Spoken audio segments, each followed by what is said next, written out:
Jordan Peterson, everyone who knows he's the most famous Canadian in the world. Okay.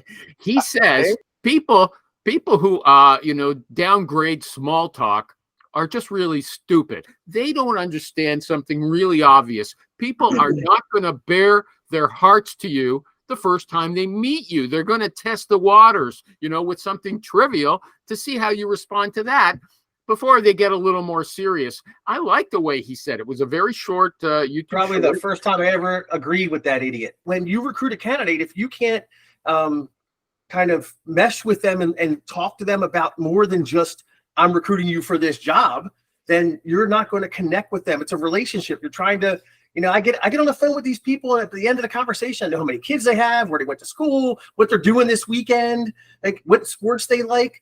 It's a connection. People don't give a shit how much you know till they know how much you care. Yeah, that's a nice cliche.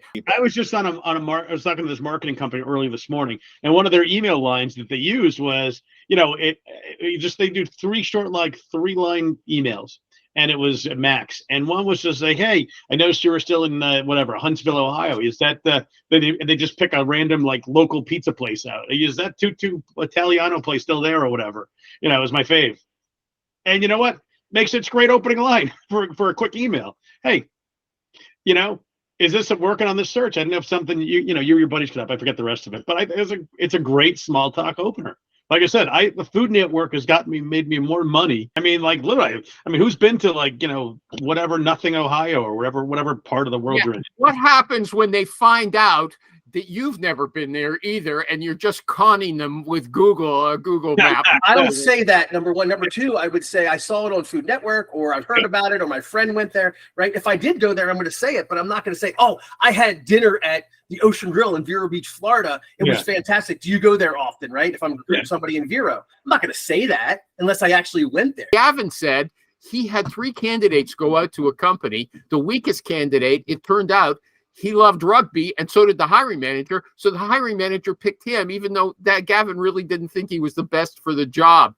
Okay.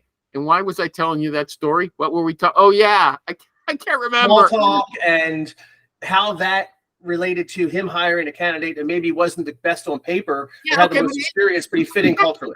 They had something to talk about because of rugby. But if you go to a party and you meet a bunch of people you've never spoken to before, what are you going to do? Start talking to them about, hey, do you like rugby? That's what I know how to talk about? No, a good small talker can pull any topic out of the thin air and start.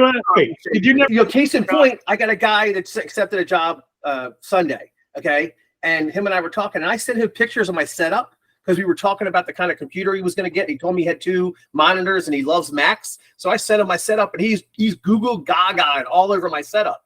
We connected on that. Right? He wanted to know all about my computer, my screens, and yada yada yada. And all he said was, I have a Mac. Okay, I must be missing something from my brain though, because I'm no good at that. Saying, hey, what do you think about the atomic bomb? Should they have dropped it in 1945? Listen, next time you're at the grocery store, next time you go to the Piggly Wiggly there, just turn around and ask the person next to you about the atomic bomb. Well, hold on, Rich. How do you use the Food Network? How's the Food Network made you money?